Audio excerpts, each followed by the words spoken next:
Baik, selamat pagi semuanya, Suki Hontu. Semoga Anda semua dalam keadaan sehat, damai dan bahagia. Kita bertemu lagi di kelas Pariyati Sasana, also known as apa?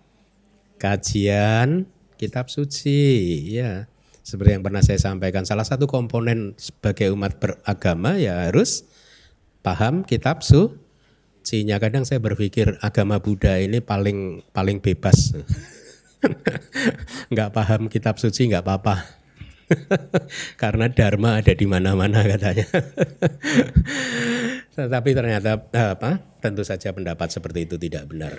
Ya, sambil menunggu yang lain ya, kembali lagi pagi hari ini kita akan mempelajari sutta yang baru ya, Sutta Bahya Sutta atau khotbah tentang bahya. Bahya itu nama orang. Sutta ini menurut saya ya setidaknya yang dulu waktu awal-awal pulang ke Indonesia, waktu saya masih mencoba untuk mengetahui bagaimana ajaran Buddha ini berkembang di Indonesia, saya sering menemukan pembabar ataupun guru menguraikan meditasi dengan berdasarkan sutta ini, Sutta Bahya, Bahya Sutta, yang menurut saya sebagian besar atau kalau tidak boleh mengatakan semuanya itu menyampaikannya secara tidak akurat dan secara bebas dicomot begitu saja sesuai dengan interpretasinya ya, sehingga seringkali kalau beliau ini adalah seorang guru dhamma tentu saja yang mendengarkan atau muridnya pun jadi mendapatkan petunjuk yang keliru, karena seperti yang nanti mudah-mudahan kelas ini bisa berjalan 3 kali kelas ya, 3 kelas. Nanti kalau Anda selesai 3 kelas Anda akan mulai mengerti betapa memang Bahya Sutta itu tidak, kalau kita sekali lagi kalau kita mempelajari sesuai dengan kitab komentarnya ya, tidak seperti yang sering kali mungkin Anda sudah dengar ya yang disampaikan oleh guru-guru yang lain.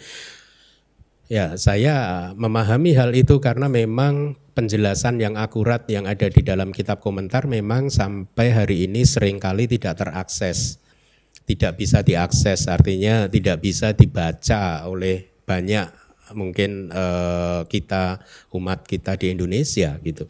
Dan inilah mengapa juga salah satu alasannya yang saya sering berpikir membuat agama kita ini lemah sebenarnya. Ya, karena di saat agama-agama lain pembelajaran kitab sucinya itu sangat kuat, di kita ini kan lemah, bebas kan? Ya toh? Saya yakin Anda di sini juga sebagian besar juga dari kecil nggak belajar kitab suci dengan benar. Oh, Bante meremehkan sih, maaf nggak meremehkan. Kelihatannya Anda kok. Dan itulah mengapa beberapa waktu yang lalu saya dikirimi oleh salah satu umat tentang grafik pertumbuhan agama-agama besar di dunia dan agama besar di Indonesia. Ya, saya harap grafiknya cukup jelas ya. Jadi di dalam gambar ini ada proporsi penduduk beragama Islam, Kristen, dan Buddha di Indonesia ya. Di dalam laporan research tersebut, kalau nggak salah dilakukan oleh Po Institute atau apa saya nggak lupa, disampaikan laporan begini. Jadi bahwa populasi penganut ajaran Buddha itu diperkirakan stabil atau stagnan bahkan sampai tahun 50. Dan stabilitas ini sudah terjadi sejak puluhan tahun yang lalu. Jadi wah, hebat ya agama kita, stabil ya. Nah, lihat tuh grafiknya yang coklat itu, yang paling bawah itu. Yang paling bawah ini, yang paling bawah. Ya, itu kan datar kan? UPK. Yang lain grafiknya naik kan?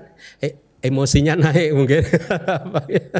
Kalau kita mah UPK, datar saja. Tetapi poin yang ingin saya sampaikan bukan itu sebenarnya. Saya memanfaatkan 5-10 menit pertama ini untuk menyampaikan apa yang saya rasa kita perlu semua tahu gitu ya.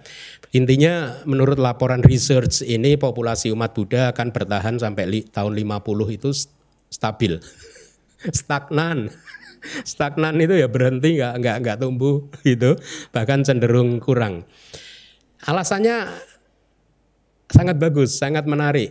Ada 2 alasan yang disampaikan di laporan itu. Alasan pertama, kenapa agama Buddha ini stagnan? Karena tingkat fertilitas rendah. Kita memang tidak mengembangkan diri kan ya, tidak membelah diri kan ya. Kalau kayak amuba itu kan dari 1 jadi 2, 2 jadi 4, 4. Ini malah umatnya jadi biku, nggak nikah, jadi bikuni, saya nggak nikah semua. Ya udah, fertilitas rendah itu maksudnya. Artinya kita tidak agresif mencari umat lah ya, yang umat ini kita tidak berjuang untuk membuat orang lain itu menjadi agama Buddha, which is true ya. Yang saya masih sedikit banyak masih bisa menerima, meskipun nanti akan saya sampaikan alasan saya juga ini mempertanyakan ini ya. Maksudnya ini researchnya saya katakan benar, tidak salah ya. Poin yang kedua, di samping tingkat fertilitas yang rendah itu karena populasi umat Buddha itu populasi yang tua. Jadi ibaratnya udah mau out of date. Makanya ini tinggal kira-kira kalau bahasa saya tinggal menunggu kepunahan. Bahasa saya. Nah, di dalam research itu disebutkan di Indonesia 25-24% umat Buddha itu orang-orang tua. Ya, tetapi jadi bahkan ada, ini kan berdasar kalau tidak salah grafik ini dari hasil sensus penduduk dari BPS. BPS itu kan Badan Pusat Statistik Nasional ya, yang kita harus percaya itu angka-angkanya. Di dalam grafik ini dikatakan, lihat tuh, tahun 1971 itu prosentase umat Buddha 0,9%. Ya toh. Kemudian dari jumlah penduduk kecil sekali kan, 0,9%. Kemudian satu dekade berikutnya kira-kira tahun 80 itu peningkatannya hanya 0,04%. Kecil ya. Menjadi 0,96% terhadap populasi di seluruh Indonesia. Satu dekade kemudian berkembang menjadi 1,05%. Tahun 2000 berkembang menjadi satu dekade lagi 1,1%. Tahun 2010 menurun 0,7 lagi. Bahkan lebih rendah dari tahun 71. Kalau tahun 71 0,92%, tahun 2010 itu 0,7, jadi turun ya.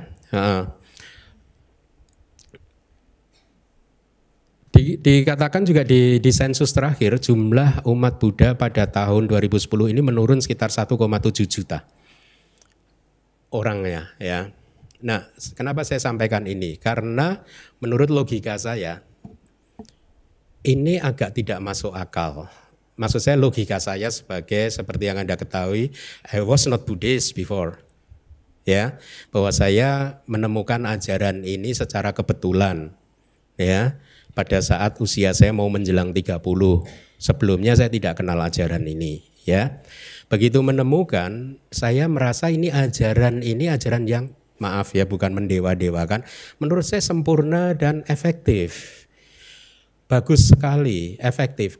Saya bukan termasuk orang yang fanatik kalau mengatakan ini, karena saya ini orang terbuka ya, dalam artian bahwa saya tidak menganggap agama ini sebagai sesuatu yang harus digenggam, tetapi saya menganggap agama itu seperti obat yang bisa menyembuhkan banyak dari penyakit-penyakit saya yang dulu nggak sembuh-sembuh. Itulah mengapa ini sebagai obat ini sangat efektif harusnya. Sehingga itu tadi saya katakan kalau tidak berkembang itu agak mengherankan kalau menurut saya. Ajaran yang bagusnya seperti ini kok tidak berkembang, malah menurun. Itu yang saya dalam hati kalau memakai logika ini agak heran kalau angka ini seperti yang ada di grafik. Tetapi kemudian saya juga sadar kondisi di Indonesia, agama Buddha di Indonesia menurut saya kan juga pernah mengatakan kan sejak pertama kali saya kenal agama Buddha akhir tahun 2000 sampai hari ini nggak berkembang, jumlah bikunya nggak berkembang. Saya pernah kan mengatakan kan dari dulu sampai sekarang ya kira-kira angkanya 100 plus minus itu ya 130 gitu. Tapi kalau melihat kondisi di Indonesia saya rasa angka ini sangat masuk akal. Kenapa? Karena ajaran yang hebat ini tidak disampaikan dengan benar. Maksudnya apa Bante tidak disampaikan dengan benar? kitab suci, kitab komentar, kitab subkomentar belum disadari bahwa itu adalah kewajiban untuk dipelajari dan disampaikan kepada umat. Itu yang saya katakan. Kalau Anda ke negeri Buddhis Theravada, setiap kali Anda mendengarkan ceramah siapapun, sayadaw siapapun, Anda akan mendapatkan standar yang sama. Jadi kadang sebagai seorang yang dulu hampir sarjana Buddhis, begitu mendengarkan sayadaw kan mau lulus sarjana kan ilmunya udah mulai lumayan kan. Begitu mendengarkan ceramah sayadaw misalkan tentang sutta tertentu gitu, saya sudah mulai bisa mengikuti dan menebak arusnya nanti alirannya akan kemana dan itu benar. Karena standarnya udah baku. Ya, sudah sesuai dengan kitab komentar dan kitab subkomentar. Nah, kembali lagi, kalau grafik ini seperti itu menurut saya ya wajar karena kita ini sebagai satu-satunya agama yang tidak well organized, di mana sepertinya tidak ada kewajiban untuk siapapun yang beragama Buddha untuk menguasai kitab suci. Nah, yang murid-murid saya aja saya suruh belajar Pali aja a e u.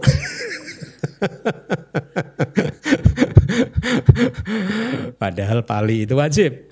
Kalau nggak paham Pali ya grafik ini ya tadi fertilitas menurun semakin menurun.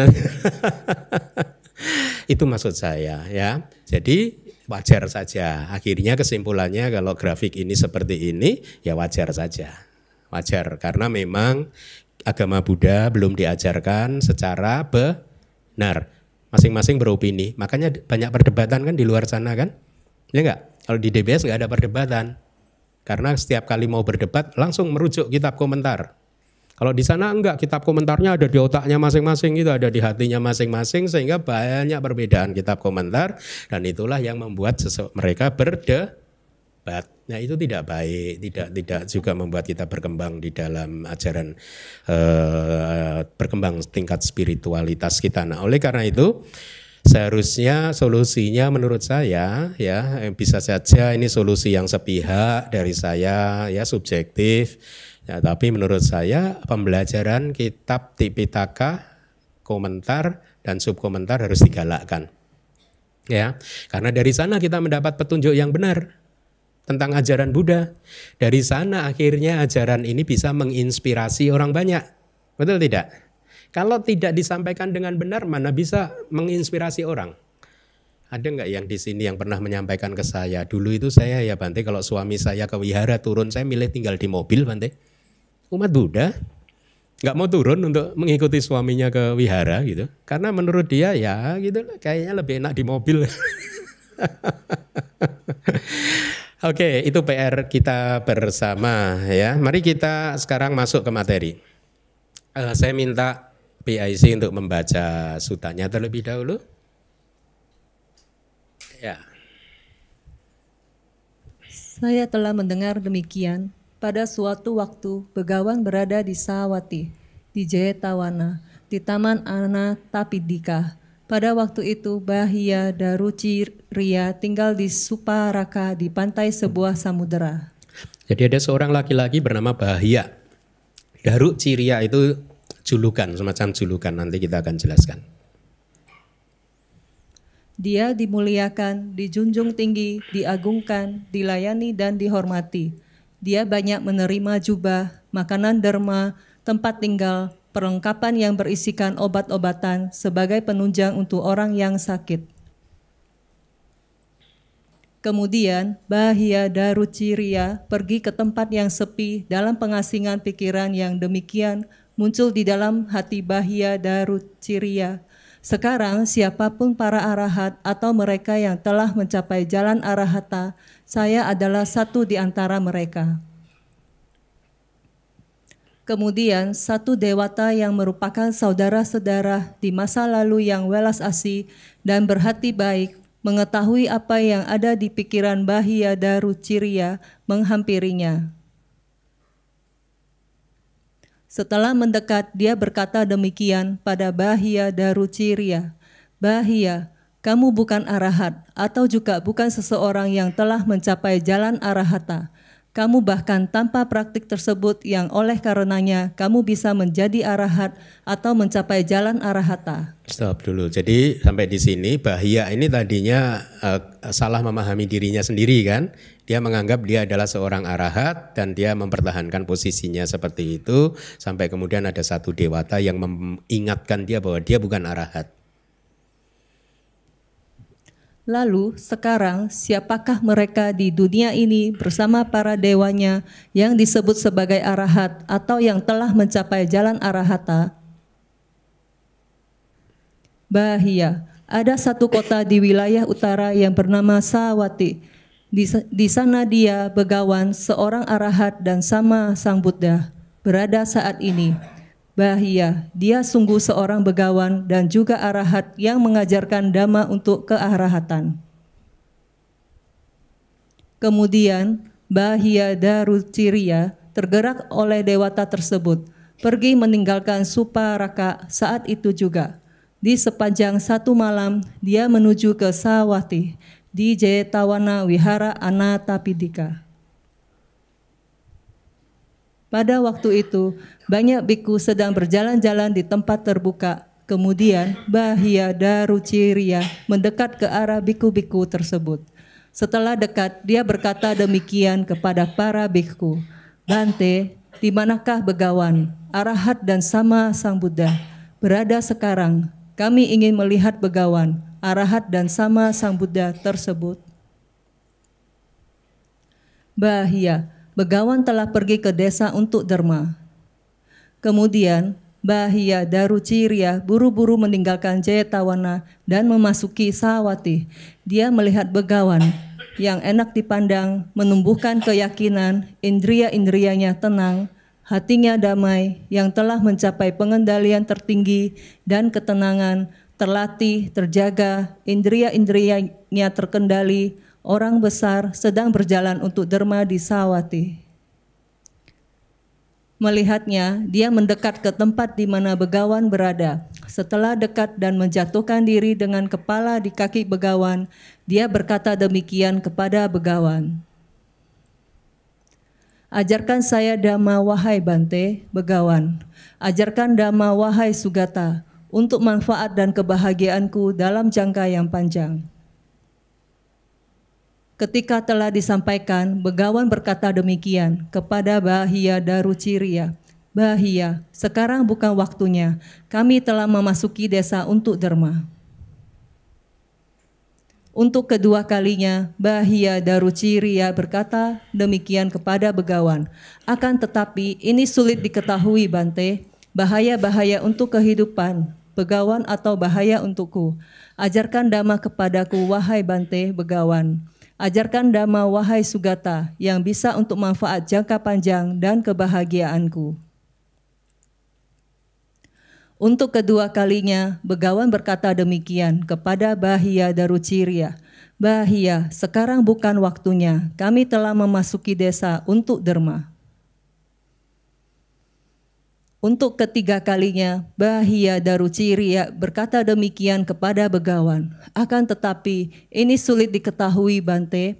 Bahaya untuk kehidupan Begawan atau bahaya untukku. Ajarkan dhamma kepadaku, wahai Bante Begawan. Ajarkan dhamma wahai Sugata yang bisa untuk manfaat jangka panjang dan kebahagiaanku." Jadi di sini Bahia mendesak Begawan untuk mengajarkan saat itu juga ya, dengan mengatakan ya kita nggak tahu apa yang akan terjadi di masa depan untuk yang terjadi buat Begawan ataupun yang terjadi buat dirinya sendiri ya. Oleh karena itu, Bahia, kamu harus melatih demikian. Di dalam apa yang terlihat akan ada yang terlihat semata. Di dalam apa yang didengar akan ada yang didengar semata. Di dalam apa yang dikenali akan ada yang dikenali semata. Di dalam apa yang diketahui akan ada yang diketahui semata. Ya, ini juga salah satu frase yang sering di-quote secara bebas tanpa memahami esensi dan penjelasan yang sesuai dengan kitab komentar. Jadi sering Anda mendengar misalkan dan kalimat ini yang cukup terkenal, tidak matang bawi sati, di dalam yang terlihat hanya akan ada yang terlihat semata. Sudah matang bawi sati, di dalam yang terdengar hanya akan ada yang terdengar semata. Muta matang bawi sati, di dalam apa yang dikenali hanya akan ada yang dikenali semata. Dikenali dalam hal ini dikenali melalui hidung, lidah dan tubuh. Ya, jadi pada saat bermeditasi, ya, kalau Anda melihat, lihatlah saja semata-mata, maka itu sudah melaksanakan ajaran yang ada di dalam sutta ini. Jangan sempat berpikir bahwa ini objeknya apa, cukup dilihat saja, cukup didengar saja. Ini yang saya maksud sering di-quote secara bebas, yang sesungguhnya tidak demikian di dalam praktek meditasinya. Ya, tapi saya sadar di-quote secara bebas seperti itu karena kitab komentarnya belum terbuka. Ya, belum bisa terbaca gitu ya. Nah, nanti Anda di kelas ini akan dijelaskan apa yang disampaikan di dalam kitab komentar ya. Bahia, kamu harus melatih demikian dengan sungguh-sungguh. Bahia, ketika untukmu di dalam apa yang terlihat hanya ada yang terlihat semata, di dalam apa yang diketahui hanya ada yang diketahui semata. Oleh sebab itu kamu bahia, bukan karena itu. Ketika kamu bahia, bukan karena itu, maka kamu bahia tidak di sana. Ketika kamu bahia tidak di sana, maka kamu bahia tidak di sini, tidak juga di sana. Tidak di antara keduanya. Hanya inilah akhir dari duka. Ya, bagian ini pun juga sering di-quote secara bebas dan diartikan secara keliru. Ya sekali lagi, ya memang akhirnya begitu. Kalau Anda sekarang membaca apa yang ada di slide itu, ini tanpa bantuan kitab komentar apa yang Anda pahami dengan kalimat itu. Padahal ini kalimat bagus sekali loh artinya.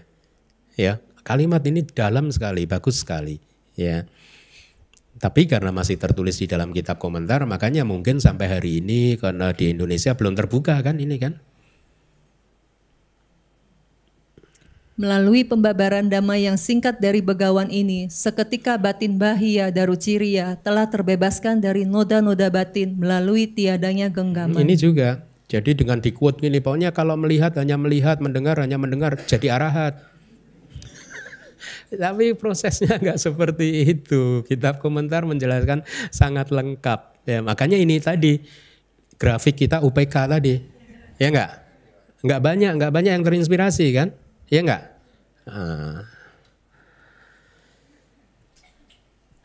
Kemudian setelah menasihati bahia daruciria dengan nasihat singkat ini, begawan pergi. Lalu tidak lama setelah kepergian begawan, seekor lembu yang masih muda menyerang dan mencabut nyawa bahia daruciria. Bagian ini sering di-quote bahwa umat tidak bisa jadi arahat untuk bertahan lebih dari 1 hari. Ya, pokok kalau umat Anda jadi arahat, maka hari itu juga Anda harus memakai jubah. Dalam kasus bahaya, ya, kan contohnya ini gitu kira-kira. Ya, dia akhirnya meninggal dengan cara seperti ini gitu. Padahal kitab komentarnya nggak begitu.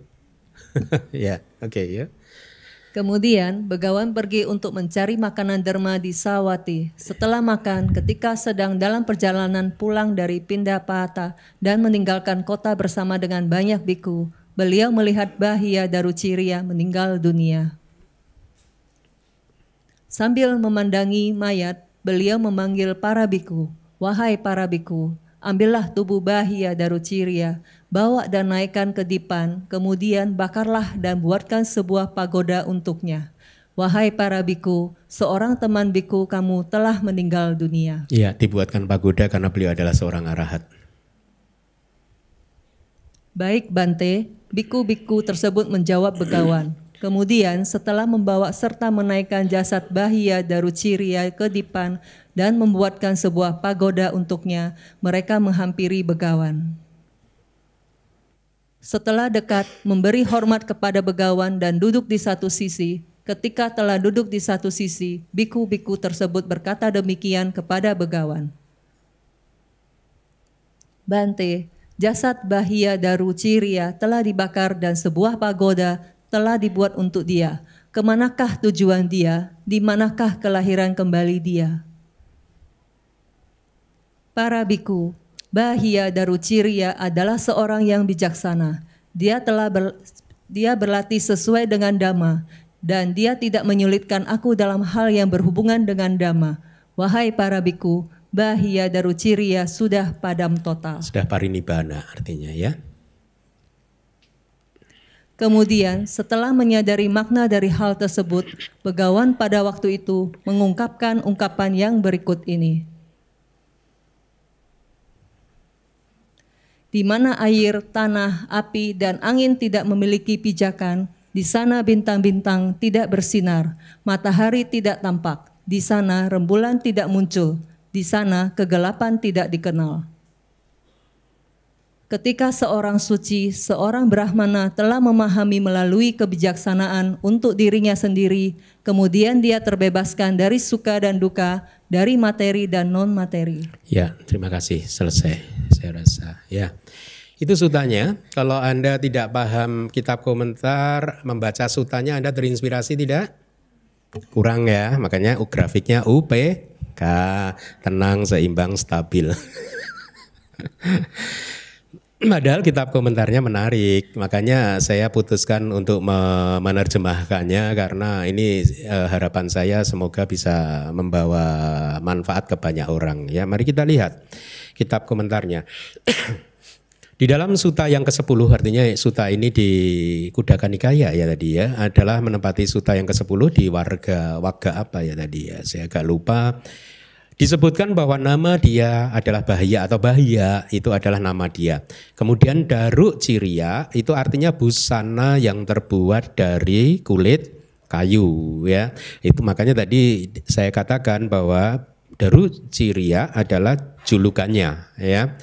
Nah, tadi juga saya katakan suta ini sering di-quote begitu saja sehingga diajarkan kepada Anda bahwa kalau bermeditasi melihat hanya melihat, mendengar hanya mendengar, selesai. Tidak ada tambahan nilai tambah dari suta ini yang disampaikan dengan benar ya. Maksudnya Anda diharapkan bisa menjadi seperti Bahya Daruciriya yang ketika hanya melihat, hanya ada yang melihat, mendengar, hanya ada yang mendengar, Anda jadi arahat. Tapi Anda tidak tahu kan sejarah masa lalunya Bahya? Kenapa dia bisa begitu? Pasti ada sesuatunya dong.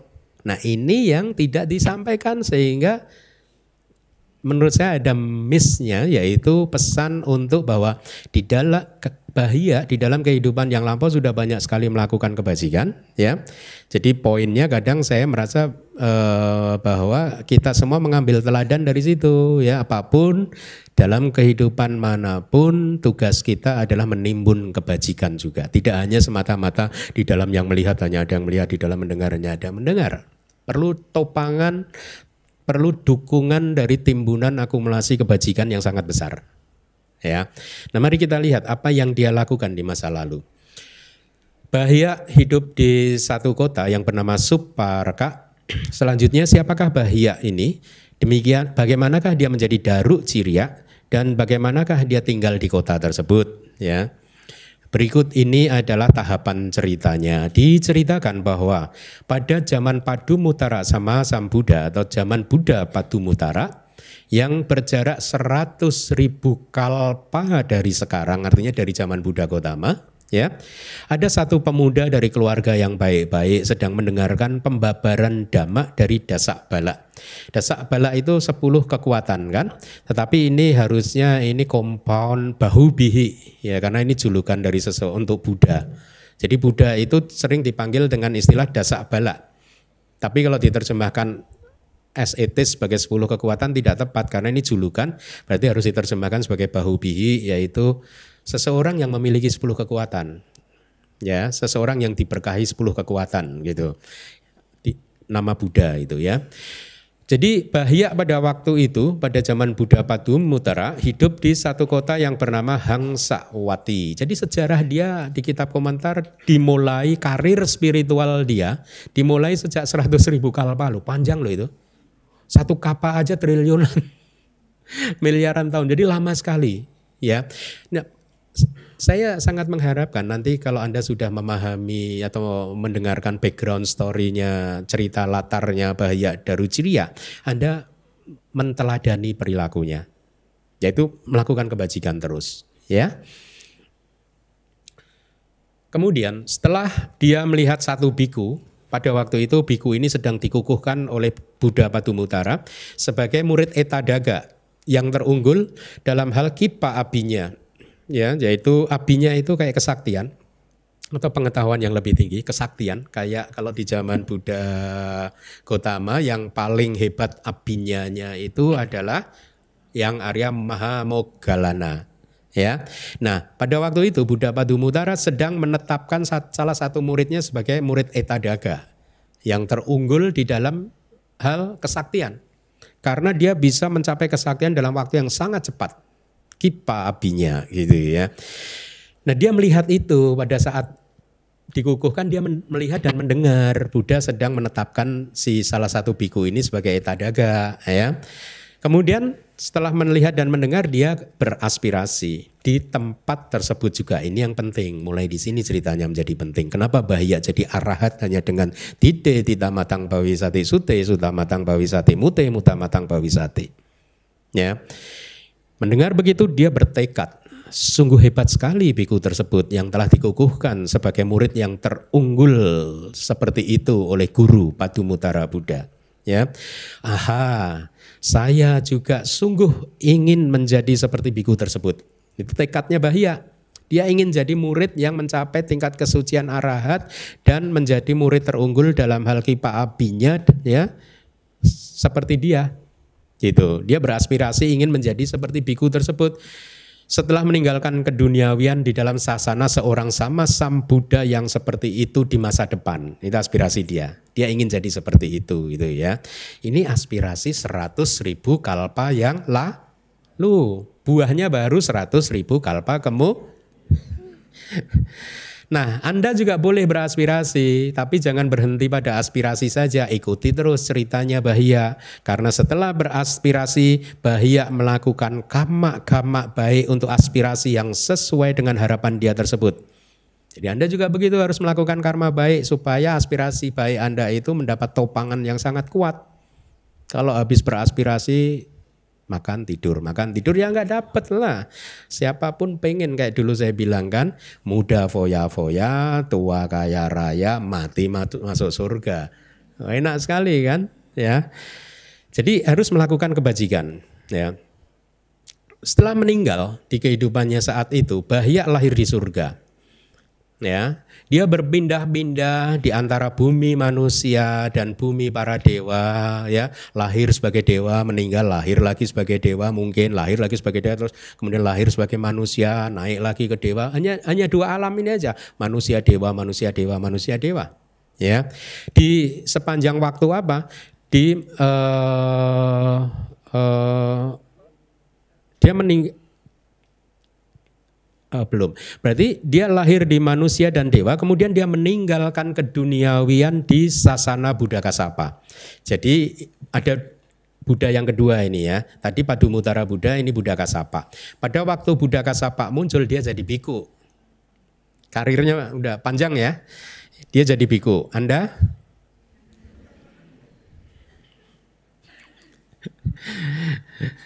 Pada saat itu beliau adalah seorang biku yang silanya penuh lengkap, menjalankan sila dengan baik. Ini yang tidak di-quote, ya. Ditiru yang pada saat melihat hanya ada yang melihat, silanya enggak ditiru. Gitu ya.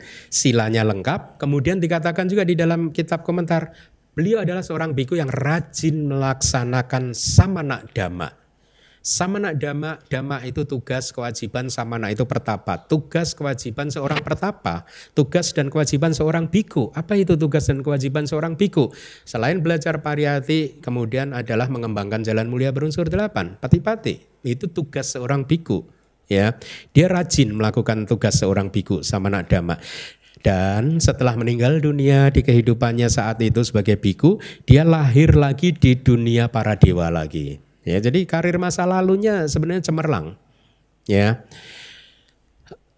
kemudian setelah dia hidup di dunia para dewa, di sepanjang interval antara dua Buddha, nah ini baru interval antara dua Buddha, Buddha Kasapa dan Buddha Gotama kan, ya, interval. Di dalam interval ini dia hanya hidup di alam dewa. Pada kemunculan Buddha yang saat ini, artinya Buddha Gautama, dia mengambil penyambung kelahiran kembali atau dia lahir kembali, ya kalau yang paham Abhidhamma, ini istilah Abhidhamma, penyambung kelahiran kembali di rumah orang tuanya di kerajaan yang bernama Bahya. Jadi Bahya itu nama kerajaan. Dia kemudian dikenal sebagai Bahya karena kelahirannya di kerajaan Bahya, ya. Nah, setelah mencapai usia yang cukup, dia hidup berumah tangga. Kayak Anda. Setelah memenuhi perahu, jadi ini singkat cerita, setelah dia menikah sebagai umat berumah tangga, dia profesinya adalah pedagang. Ya, pada saat menjadi pedagang, dia berdagang menyeberang lautan, selalu begitu rute perdagangannya. Jadi disebutkan di dalam kitab komentar, setelah memenuhi perahu dengan banyak barang-barang untuk perdagangan, dia mengarungi samudra ke sana kemari selama 7 putaran. Akhirnya dia bersama dengan kumpulannya atau teman-temannya itu tiba di sebuah kota. Ya. Selanjutnya kalau tadi 7 putaran, jadi dia udah pulang pergi 7 kali maksudnya, ya berdagang di satu kota. Di putaran yang ke-8 ada kejadian. Barang dagangan setelah dinaikkan ke dalam perahu, dia berkata di dalam hati, saya akan pergi ke Suwana Bumi. Suwana Bumi ini nama kota yang historisnya itu bagus sekali, terkenal, ya. Sering disebut sebagai di dalam kitab-kitab kita. Makanya kalau saya tidak salah, negara-negara Buddhis Theravada mengklaim bahwa Suwana Bumi ada di negara mereka. Yang di Sri Lanka mengatakan Suwana Bumi ada di Sri Lanka, yang di Myanmar mengatakan ada di Myanmar, yang di Thailand mengatakan ada di Thailand, bahkan airportnya sekarang kan Suwana Bumi kan, ya. Nah tapi di Indonesia juga mengklaim loh, Suwana Bumi itu ada di Sumatera, Suwarna Dwipa, bagian dari Suwarna Dwipa itu, ya. Jadi ini kota yang sangat terkenal bahkan sejak sebelum Buddha Gautama juga, ya. Jadi setelah mengarungi samudra, sebelum mencapai ke tempat tujuan, perahu dia tersesat di tengah samudra. Orang-orang kemudian teman-temannya menjadi orang-orang atau termasuk dia berarti menjadi pemangsa ikan dan kura-kura. Artinya dia menggantungkan makanannya pada ikan dan kura-kura gitu. Jadi karena perahunya karam, ya. Selanjutnya kitab komentar memberikan keterangan lagi dengan berpegangan pada satu lembar papan perahu yang karam tadi, ada satu lembar papan perahu, Bahya berpegangan, dia menyeberangi untuk sampai ke pantai, ya. Dia terombang-ambing oleh kekuatan ombak dan secara perlahan-lahan akhirnya dia sampai di pantai atau di tepian samudra. Ketika tiba di pantai dia tertidur, ya, di pantai dengan emas-emasnya milik dia gitu. Selanjutnya, setelah menghilangkan kelelahannya dan mendapatkan kenyamanan, dia bangkit dan memasuki semak belukar dengan rasa malu. Kenapa? Karena dia tidak menemukan pakaiannya. Jadi dia terdampar dengan pakaiannya habis, ya, telanjang bulat begitu. Apa yang dilakukan? Kemudian dia masuk ke semak belukar, beberapa saat kemudian dia mencoba untuk membuat pakaian untuk dirinya, menutupi tubuhnya dengan memotong tangkai-tangkai pohon yang bisa dibuat untuk pakaian, membungkusnya dengan kulit kayu, dia membuat pakaian untuk tubuh bagian bawah serta membuat mantel dan kemudian memakainya dari kulit kayu. Ya, selanjutnya orang-orang pun berkata, oh dia sudah melubangi papan kayu, mengikatnya dengan kulit kayu, dia membuatnya menjadi pakaian bawah dan mantel, kemudian dia memakainya. Dan dengan demikian, oleh karena hal tersebut, ya, karena dia mengenakan pakaian dari kulit kayu, maka dia disebut sebagai Darucirya. Nama depannya adalah Bahya. Jadi dia mempunyai nama Bahya Darucirya. Itulah nama dia, sejarah dari nama dia. Orang-orang melihat dia mengembara. Dia mengembara setelah mengambil satu cangkang seperti cangkang kura-kura yang dipakai untuk mangkok seperti biku, patak gitu, untuk mengumpulkan derma makanan gitu di kota Suparaka. Dan orang-orang berpikir, seandainya ada arahat-arahat di dunia yang seperti ini, apakah yang mulia ini akan mengambil kain yang akan kami berikan, atau dia tidak mengambilnya karena memang dia sederhana orangnya. Jadi orang-orang mau berdana pakaian, melihat dia memakai pakaian dari kulit kayu, tidak tega, kemudian orang berpikir dia akan berdana pakaian. ya. Dengan maksud, tapi dia juga punya maksud untuk menyelidiki, ya. Ketika mereka memberikan kain-kain yang mewah dari berbagai penjuru, orang ini menerimanya tidak. Jadi mereka sedang berpikir ini arahat atau bukan, ya toh. Tapi Bahya juga berpikir, seandainya aku tidak datang dengan cara seperti ini, dengan pakaian kulit kayu, mereka pasti tidak senang denganku seperti saat ini, gitu maksudnya, ya, seperti demikian ini. Biarlah sekarang saya akan tolak ini semua dan hidup dengan perilaku begini, dengan pakaian kulit kayu saja. Dengan cara demikian akan ada keuntungan dan penghormatan untukku yang akan dia terima dari orang-orang. Paham ya? Jadi dia berperilaku seolah-olah seperti pertapa gitu. Jadi ternyata hal seperti ini juga terjadi sejak zaman dulu, tidak sampai zaman sekarang juga terjadi gitu ya. Anda juga mungkin ada sebagian dari umat kan yang berpikir kalau ada seorang biku, kalau jubahnya compang-camping habis dijahit pakai tangan, pasti ini Arya nih gitu. Ya enggak? Kalau seorang biku jubahnya mewah, bagus, ini biku kota ini. Ya enggak? Adalah yang berpikir gitu ya. Ada yang berpikir biku itu ya semakin jubahnya bau semakin suci. Jadi Anda cari biku yang jubahnya bau. Jadi ternyata zaman dulu juga ada terjadi seperti itu ya. Dengan berpikir mereka yang sederhana itu pasti orang suci. Tentu saja hal ini belum tentu benar, ya toh. Mari kita lihat selanjutnya. Dengan berpikir demikian, dia kukuh, teguh dalam kemunafikan dan tidak menerima kain-kain dari orang-orang tadi, persembahan. Karena dia niatnya juga sudah buruk. Biarlah saya begini aja biar dikira orang suci ya. Kemudian dengan demikian di masa depan orang akan semakin berdana kepada dia yang lebih besar lagi ya, dan dia akan mendapatkan penghormatan yang lebih besar lagi gitu. Lalu orang berpikir, aha, yang mulia ini sungguh seorang yang sederhana. Orang-orang melakukan sembah dan penghormatan besar-besaran dengan penuh kegembiraan dan hati yang senang gitu. Setelah selesai makan, dia pergi ke satu candi untuk pemujaan dewa yang berada tidak jauh dari tempat tinggal dia. Banyak orang yang pergi mengikutinya. Setelah membersihkan candi untuk pemujaan dewa tersebut, mereka berdana ya di candi tersebut. Bahya berpikir, mereka menyukaiku hanya mengenakan busana dari serat kayu dengan pakaian semacam ini. Mereka melakukan sembah dan penghormatan besar-besaran yang pantas dan cocok dengan gaya hidupku yang spesial ini. Dengan berpikir demikian, dia hidup dengan sederhana dan barang-barang yang seadanya. Selanjutnya, dengan gaya yang seperti itu akhirnya benar apa yang dia harapkan dia peroleh. Dia menerima penghormatan dari banyak orang yang menganggap dia sebagai seorang arahat. Dan sembah serta penghormatan untuk dia semakin lama semakin bertambah banyak karena berita tersebar kan. Ya, dia adalah seorang yang banyak menerima barang-barang kebutuhan yang mewah gitu. Oleh karena hal tersebut maka dikatakan di dalam Sutta, kalau Anda masih ingat ada kalimat begini. Pada waktu itu Bahya Daruciriya tinggal di Suparaka di pantai sebuah samudra. Dia dihargai, dimuliakan, diagungkan, dipuja dan disembah. Nah, latar belakang ceritanya seperti itu. Ya. Selanjutnya, sehubungan dengan hal tersebut yang dimaksud dengan dimuliakan adalah dimuliakan dalam bentuk pelayanan dengan penuh hormat. Yang dimaksud dengan dijunjung tinggi adalah dijunjung tinggi dalam bentuk memperlakukannya sebagai orang yang dihormati. Dipatuhi adalah dalam bentuk melakukan sesuatu untuk dia dengan sepenuh hati. Dia patuh, orang-orang patuh pada dia. Ya, seperti Anda tuh patuh sama saya.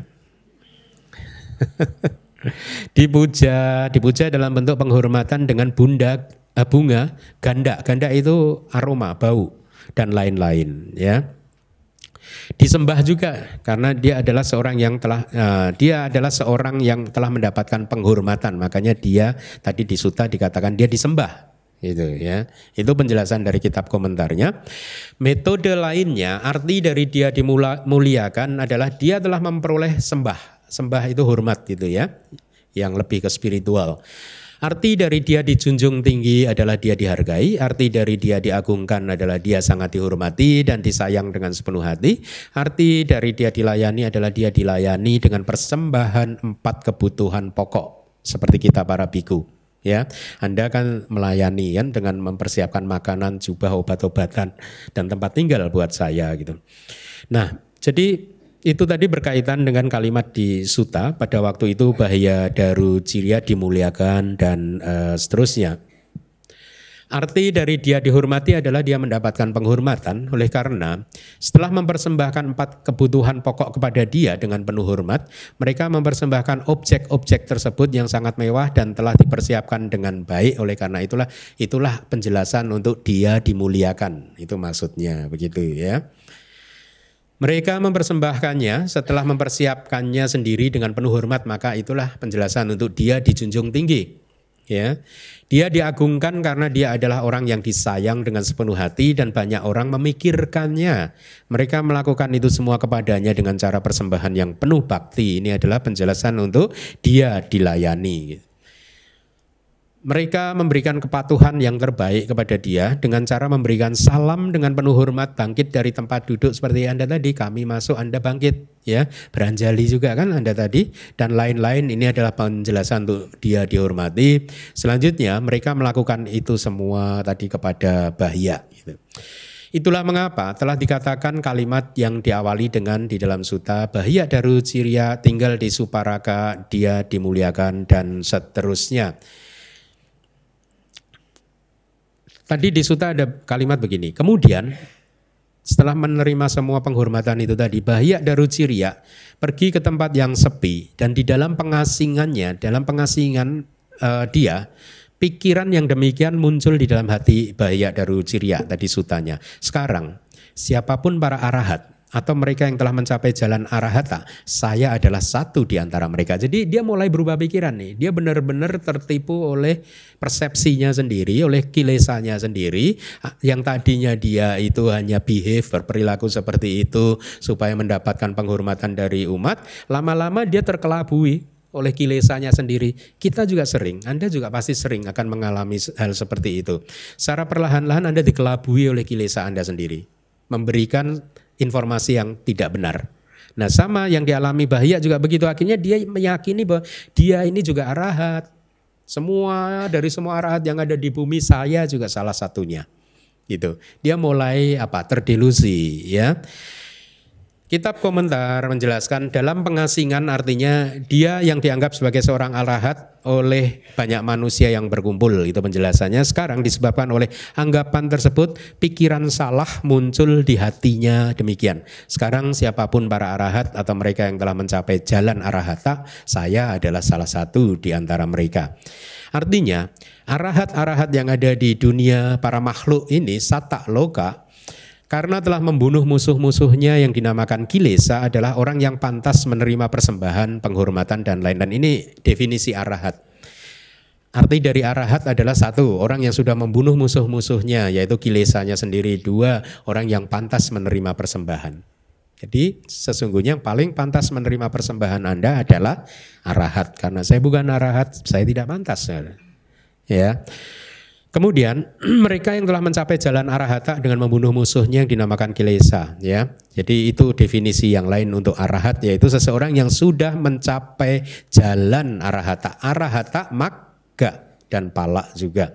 Saya satu di antara mereka, itu pikiran Bahya. Kemudian di sutta dikatakan satu dewata yang merupakan saudara sedarah di masa lalu yang welas asih dan berhati baik mengetahui apa yang ada di pikiran Bahya Daru Cirya, kemudian dia menghampirinya. Itu sutanya kan. Nah sekarang komentar menjelaskan sedarah di masa lalu itu artinya penjelasannya dewata tersebut adalah teman Bahya di masa lalu yang telah bersama-sama mempraktekkan samana dhamma. Dhamma itu adalah tugas, kewajiban, samana adalah pertapa atau biku. Ya, bersama-sama mempraktekkan tugas seorang biku. Kewajiban seorang biku yang mirip seperti kerabat satu darah dari kehidupannya yang lampau. Karena kita sebagai satu biku itu kita bersaudara. Makanya kita kalau dulu di wihara saya di Myanmar sana, ya kita ini sesama biku satu saudara, kakak beradik. Nah di sini dikatakan sedarah di masa lalu itu dalam konteks bukan berarti dewa itu adalah saudara sekandung, Sekali lagi kalau kita tidak membaca kitab komentarnya kita bisa keliru lagi. Dikatakan sedarah berarti sekandung nih dewata. Satu bapak satu ibu. Padahal enggak. Sedarah itu artinya dulu sama-sama biku yang berlatih bersama-sama. Itu maksudnya. Selanjutnya apa yang dikatakan sebagai sedarah masa lalu yaitu satu dewa yang sedarah dari satu ibu di kehidupan lampau ditolak oleh kata-kata. Oleh kitab komentar. Dan arti yang dimaksud hanyalah seperti yang ada di slide. Diceritakan bahwa di masa lalu setelah melihat perubahan Samanera dan lain-lain yang mundur di Sasana Kasapa Dasak Bala. Ya, kembali lagi Anda bertemu dengan istilah Dasak Bala. Artinya Kasapa yang memiliki 10 kekuatan atau itu julukan untuk seorang Buddha.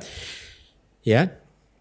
Jadi di zaman Kasapa ada 7 biku yang memunculkan sangwega, ketergugahan hati. Ya, melihat samsara ini tidak aman, saya harus segera keluar dari samsara untuk dengan jalan pertama harus menjadi seorang biku. Jadi ada 7 biku ini. Salah satunya nanti akan jadi bahia. Ya. Nah, selama sasana tidak lenyap, selama itu pula kami akan melakukan dukungan untuk pembebasan masing-masing. Jadi 7 teman ini bertekad satu dan yang lainnya untuk saling mendukung. Ya, saling mendukung untuk mencapai tingkat kesucian kearahatan gitu. Ya. Jadi mereka berkata bahkan kami harus berpaling dari pelekatan di kehidupan ini, ya, harus meninggalkan kehidupan ini maksudnya. Apapun yang terjadi, kami ingin naik gunung menjadi seorang pertapa gitu. Setelah berkata demikian, setelah membuat tangga, mereka semua naik ke sebuah gunung. Kemudian setelah sampai di puncak gunung, tangganya dibuang supaya nggak bisa turun gitu.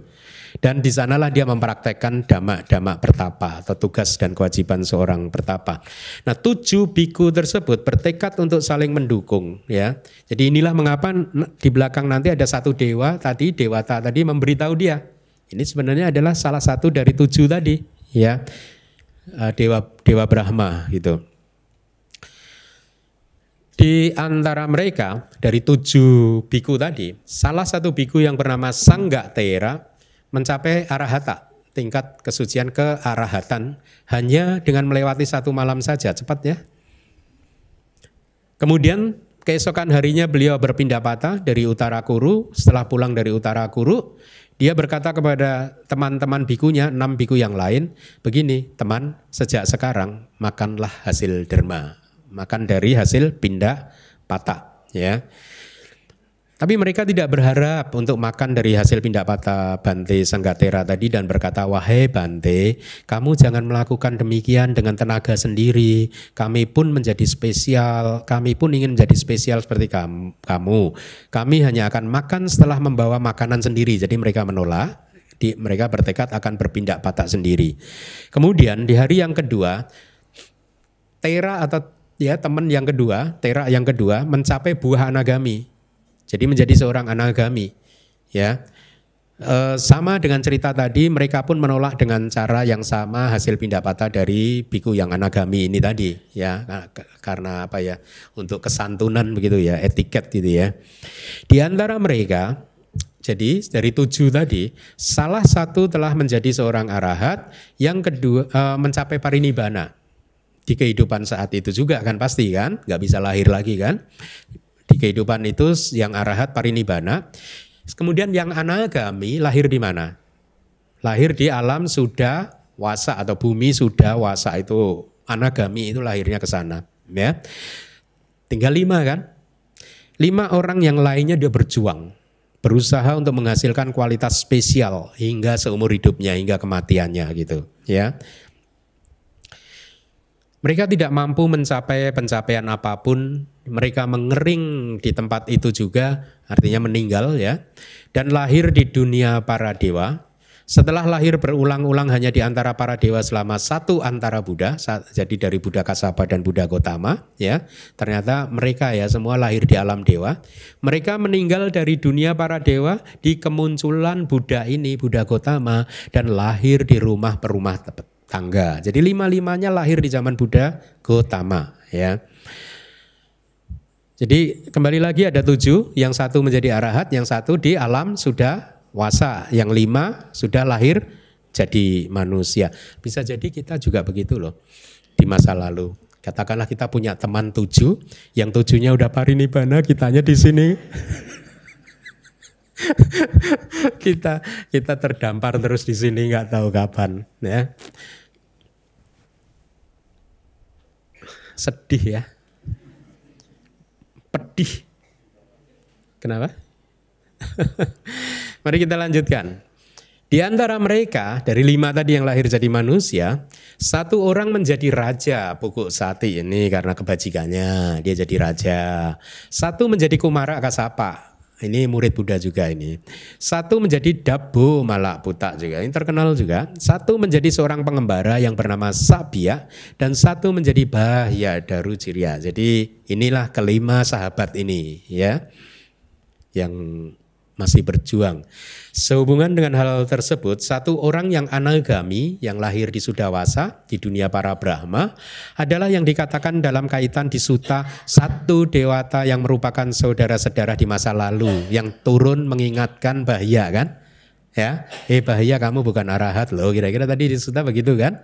Itu adalah anagami ini sahabatnya di zaman Buddha Kasapa ya, waktu sama-sama berjuang di puncak gunung yang tangganya dibuang tadi ya.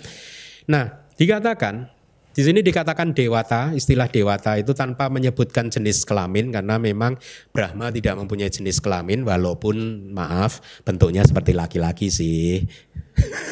Tapi katanya nggak ada jenis kelamin. Ya.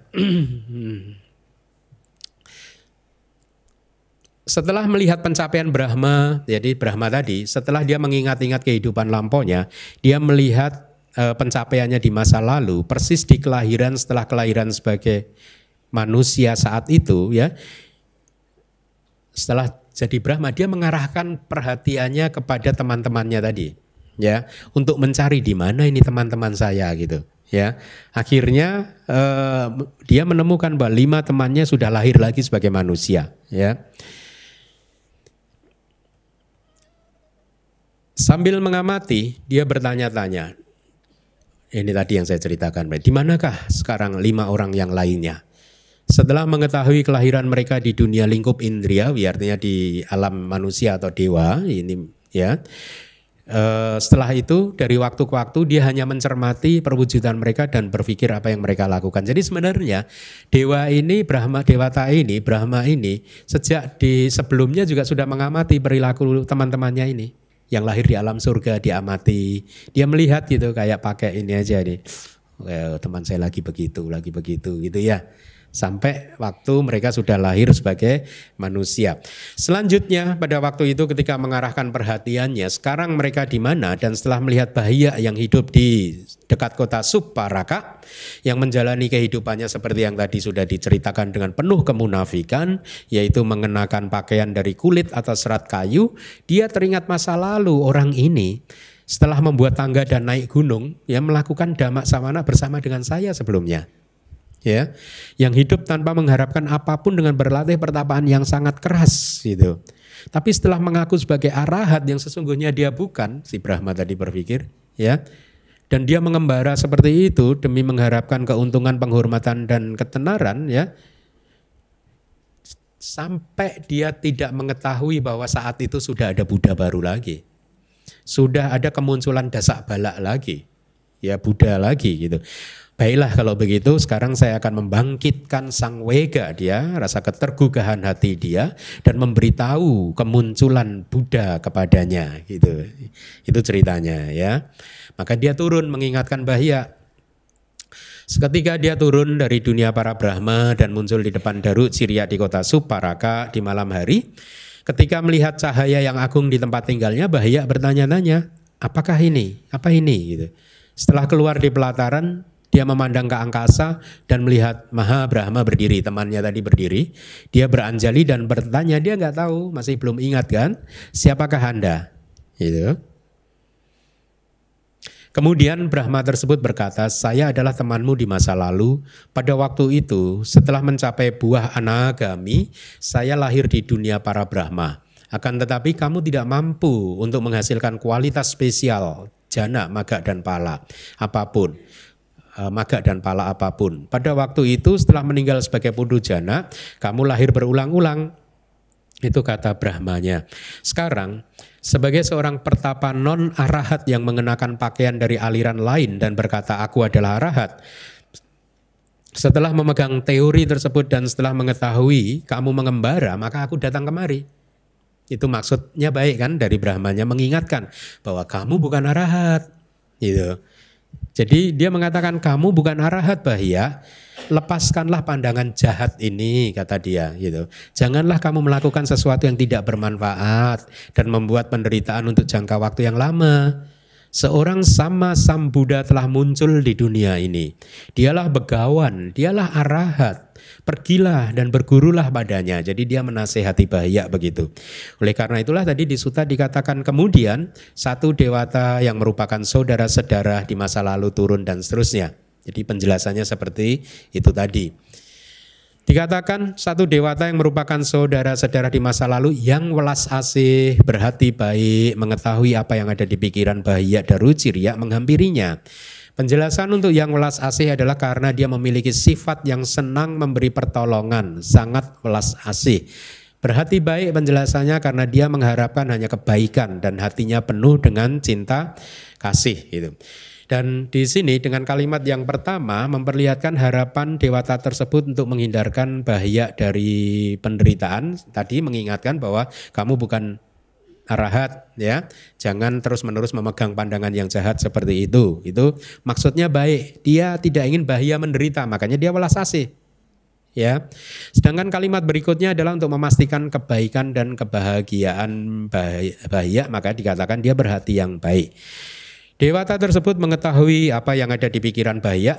Jadi di sini kalimat ini hendaknya dipahami sebagai diambil melalui pengetahuan mengenai pikiran orang lain. Ceto pariyanyana. Jadi dewata tadi bisa mengetahui apa yang dipikirkan oleh Bahya karena dia mempunyai ceto pariyanyana. Pengetahuan untuk menembus pikiran orang lain. Ya. Jadi dia tahu karena dia mempunyai apinya itu, kesaktian itu. Kemudian dewata menghampirinya seperti halnya seorang laki-laki yang kuat merentangkan lengannya yang telah bergerak atau menggerakkan lengannya yang telah terentang. Demikianlah dia menghampiri dengan cara lenyap dari dunia para Brahma dan menampakkan diri di depan Bahya. Ini ekspresi yang selalu sering muncul di dalam sutta-sutta. Jadi dikatakan kalau dewa atau Brahma itu mau turun ke bumi, ekspresi di sutta itu seperti seorang laki-laki yang kuat yang merentangkan tangannya yang telah bergerak gitu. Ya, secepat kilat atau kemudian menggerakkan tangannya yang telah terentang. Jadi artinya ini ekspresi yang mengatakan bahwa buat para Brahma kalau ingin turun ke bumi itu tidak butuh waktu lama. Dia secepat laki-laki yang kuat merentangkan tangannya sampai. Kira-kira begitu ekspresi ini ya artinya.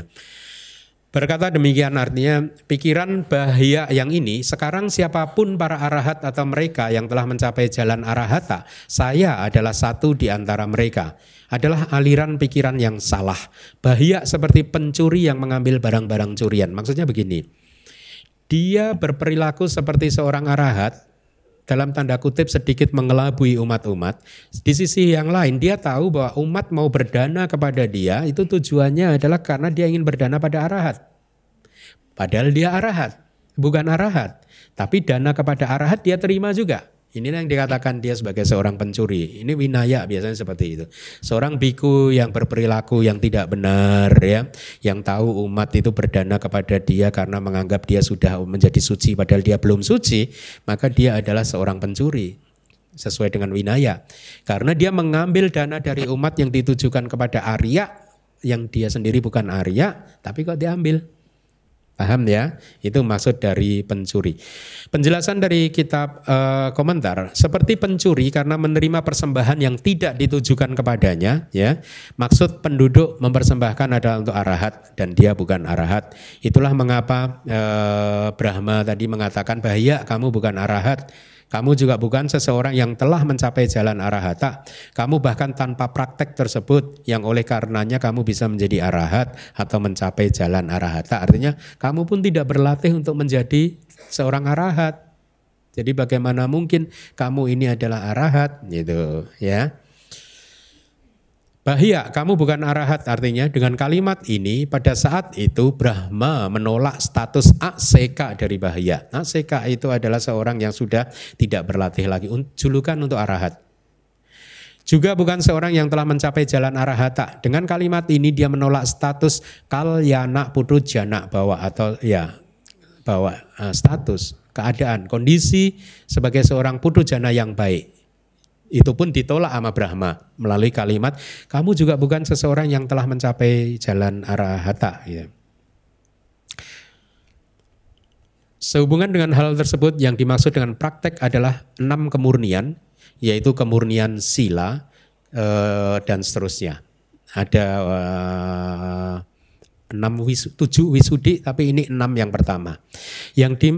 Kita nggak akan jelaskan di sini ya. Yang dimaksud dengan praktek adalah seseorang menyusuri jalan Arya ini, melakukan praktek-praktek spiritual seperti yang diajarkan di dalam ajaran Buddha.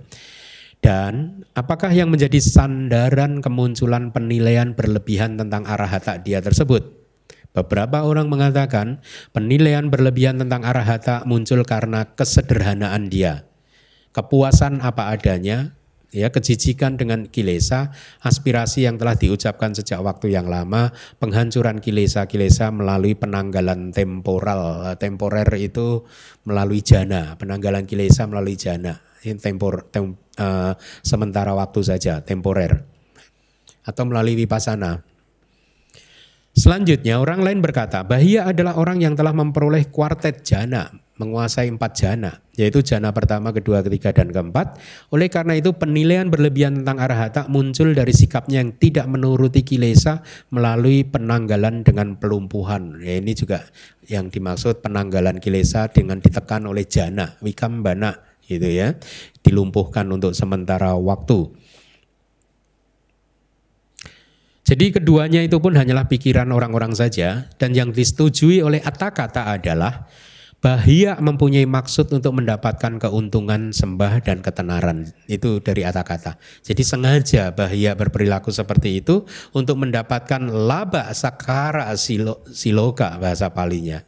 Ya, laba itu laba, keuntungan, sakara itu penghormatan. Ya, kemudian siloka itu ketenaran. Ya. Oleh karena itu hanya makna yang telah disampaikan itulah yang harusnya kita pahami. Gitu. Kemudian sambil memandang Maha Brahma yang berdiri di angkasa dan sedang berbicara kepadanya, Bahia berpikir, yang saya bayangkan sebagai arahat ternyata sungguh perbuatan yang sangat berat. Dia mulai menyadarinya. Dan makhluk ini berkata bahwa hal ini pun juga bukan jalan menuju arahata yang dia praktekkan itu. Dia lalu bertanya, apakah ada arahat di dunia ini? Ya. Oleh karena itulah di sutta dikatakan, lalu sekarang siapakah mereka di dunia ini bersama para dewanya yang disebut sebagai arahat atau yang telah mencapai jalan arahata? Sehubungan dengan kalimat tersebut, lalu adalah partikel di dalam awal pertanyaan. Ini kitab komentar begitu, ya. Sekarang siapakah mereka, itu penjelasannya. Saat ini siapakah mereka di dunia, itu penjelasannya di dunia ruang angkasa ini seisinya, ya. Jadi berarti yang ada di dalam lingkup ruang angkasa ini ya bisa binatang, manusia, dewa, Brahma, begitu ya. Di daerah manakah di seluruh wilayah Jambudipa para arahat dan mereka yang telah mencapai jalan arahata tinggal? Kami akan menghampiri mereka dimanapun, dan ketika telah diam dalam nasihat-nasihat mereka, kami akan terbebas dari siklus duka. Ya, itu yang dimaksud. Di wilayah utara, tadi kan dikatakan di sutta, Bahia, dewatanya berkata gini, ada satu kota di wilayah utara yang bernama Sawati. Di sana ada seorang begawan arahat dan sama Sang Buddha tinggal. Bahia, dia sungguh seorang begawan dan juga arahat yang mengajarkan dhamma untuk kearahatan. Gitu. Arahat penjelasannya adalah seorang yang layak menerima persembahan karena kualitasnya telah jauh dari, artinya jauh dari kilesa. Ya, ini kurang nih. Dia benar-benar telah jauh dari semua kilesa, dia kokoh berdiri di tempat yang sangat jauh oleh karena telah menghancurkan kilesa dengan jalan. Disebut sebagai orang yang pantas menerima karena dia telah membunuh musuh-musuhnya.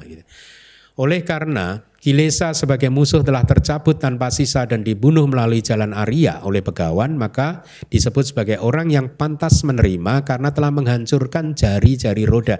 Jadi ibaratnya roda pedati kereta, ya, itu kan ada jari-jarinya kan, kayak roda sepeda itu. Kalau jari-jarinya ini udah hancur kan rodanya udah nggak bisa berputar lagi kan. Nah, arahat dikatakan atau Buddha dikatakan sebagai seorang yang sudah menghancurkan jari-jari kehidupan. Sehingga roda samsara nggak bisa berputar lagi. Itu maksudnya. Dan setelah menembus roda samsara yang terikat erat di 3 pedati, eksistensi yang berputar sejak waktu yang tidak berawal, poros yang terdiri dari awija dan tanha, ini ada ini di penjelasan yang saya sudah ada dimuat di YouTube kan. Aneka jati samsarang sandawisang anibisang. Penjelasannya mirip ini. Gagarang gawe sando duka jati punang. Jadi poros yang terdiri dari awija dan tanha, jari-jari roda itu adalah akumulasi kebajikan dan ketidakbajikan, pelek roda usia tua dan kematian hingga melalui as roda yang terbuat dari asawa sebagai asal mula. Oleh karena kepantasannya untuk menerima persembahan di dunia bersama para dewa, maka Begawan pantas menerima penghormatan spesial dan penopang seperti jubah dan lain-lain yang bagus. Oleh karena tidak ada yang disembunyikan, maka dia disebut sebagai arahat. Jadi ini semua hanyalah definisi untuk seorang arahat. Saya rasa kelas kita cukupkan dulu ya sampai di sini. Ya. Minggu depan kita lanjutkan lagi. Saya harus menyimpan yang jauh lebih menarik untuk minggu-minggu berikutnya. Terima kasih.